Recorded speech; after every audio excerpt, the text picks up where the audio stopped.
For the like 5 people out there that actually remember the Asshat Podcast, this is going to be a video continuation of it. Never know what's going to happen. I might just show up and talk about shit. Or I might have something like this time in this first episode. I got a package sent to me by, okay, we'll just call him Lux Zombie. I got a message from him a few weeks back. He knows I collect VHS. You can see the VHS behind me all over. And it's like, look, I got a bunch of tapes. I'm getting rid of some shit. Is there anything on here you want? It's free. So I went through the list, picked out a couple of tapes. He's like, all right, I'm going to send it to you. Well, let's just see what all we got in here.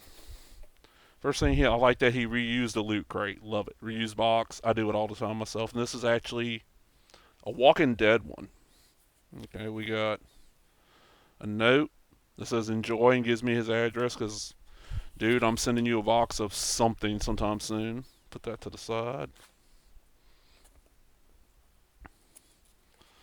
Okay, the first of the movies. I'm going to set this down. We got, let's see if we can get that to come in real good. Dick Tracy Meets Gruesome. This is one of the ones with Boris Karloff. You got Ralph Baer, Boris Karloff, and Gwen. It's a media release. Nice, nice. I've never seen this. When I saw it was on the list, saw I had Karloff, I was like, yeah, I gotta have it. So, thank you. That's a new one for the collection. It's actually something I've never seen. The next tape. This I actually either owned or rented. I owned one of these from this series, rented the rest. This is the Young Ones. This contains Oil, Boring, and Flood. It's a great, great British comedy series. It's a release on CBS Fox. All these tapes look great. I mean, they're in really, really good shape. I'll probably end up watching this real soon. It's been a while since I've seen that. And then last one, I picked it up because who's in it? This is Rick Springfield in his motion picture debut, Hard to Hold. What's it say on there? Love is hard to find when the whole world is watching. Look at that cover. Oh, Rick Springfield.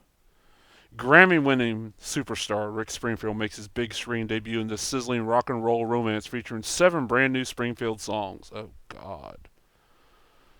Hey, we got some songs with Peter Gabriel and Graham Parker and who's Nona Hendrix?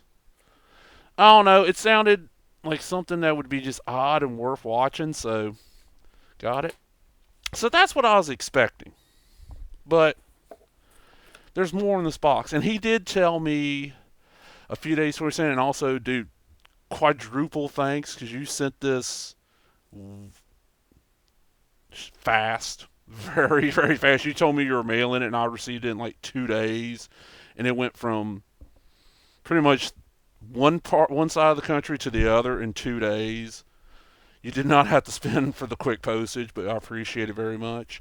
But next item we got in here. I should have planned this out more and had better places to put shit. We got a Camp Crystal Lake pennant. That'll end up going on probably the horror wall of the room. I love this. He mentioned that he knows I'm a huge Jason and Friday 13 fan. And that's official. It's got the logo and all that shit on there. So, yes. Let's see what we got next in here. This says Season 1 Rovoy collects issues 1 through 6. Written by Brandon Easton. Directed by Carl Reed. It's some kind of comic. It's got sort of a little bit of an anime look to it. I don't know anything about it, but I'll end up reading it. I love, especially non-superhero, non-Big 2 comics. So thank you, thank you, thank you. What we got next? What am I gonna... I'll do this. Now, he said he got me a signed comic, and it's bagged and boarded, but I will remove it from the bag. This will stay in the bag and board when it gets put up, but I'll remove it from the bag for this so you can see it better. This is signed by Champagne. Let me make sure I get this guy's name right. Keith Champagne, he was one of the inkers on this issue. This is written by Kurt Busiek. Hey, it's drawn by Mark Bagley. Mark Farmer and Keith Champagne did the ink. Carla Feeney did the colors, and Digital Chameleon did the separations. Comicraft did the letters. This is the Power Company #1, Sapphire. What is the actual? Where's Indicia? The Power Company, Sapphire #1, March of 2002. I've never even heard of this series, but it looks pretty cool. The art looks good. It's got a good creative team. You got Busiek. I've heard of Farmer and Champagne. Bagley, of course. Had that long ass run on. Where did I put the bag and board for this? It shall sit right there for now. He had a long ass run on, New Warriors and then Ultimate Spider-Man, so he's been around for a while. And then the final thing, and this is, I have no clue about this. It's titled Tastes Like Good. And it's from Mile 73.5 Productions. It's labeled as Volume 1, or #1. And it seems to be a collection of a bunch of shorter,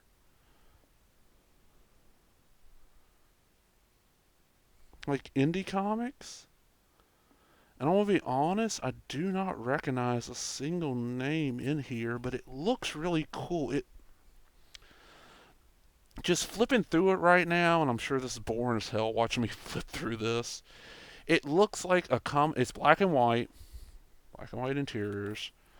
It looks like a combination of shit you would have found in, like, trying to think of a good analogy for this. Like, early to mid 90s, Dark Horse Presents, Negative Burn, Heavy Metal, but black and white. So thank you. This will definitely get read and then tossed up on the trade shelf, which is across the room from here. So I had that. And then, to top it all off, and there's the bag and board, it fell. The bottom of the box is a Punch-Out Zombie mask. So, man, I got, a comic trade, zombie mask, an autograph comic,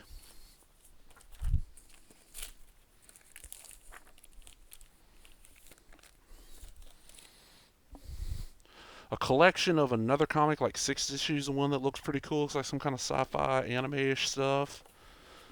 Of course, the Camp Crystal Lake pennant that's going up on the wall as soon as I get through doing all this. And then, boom, Rick Springfield VHS. Young Ones VHS. And then Dick Tracy Meets Gruesome on VHS. Just all this in this great little box that I don't know if I'm going to save the mask for myself or if I'm going to reuse the box to send something to somebody else. But, dude, thank you. I mean, I can't thank you enough. Hope everybody enjoyed this. Like I said, this is a continuation of the Asshat Podcast. You're going to get videos. I just could not edit audio anymore. It's too much. So who knows when this stuff will be popping up. Whenever I get time. Later.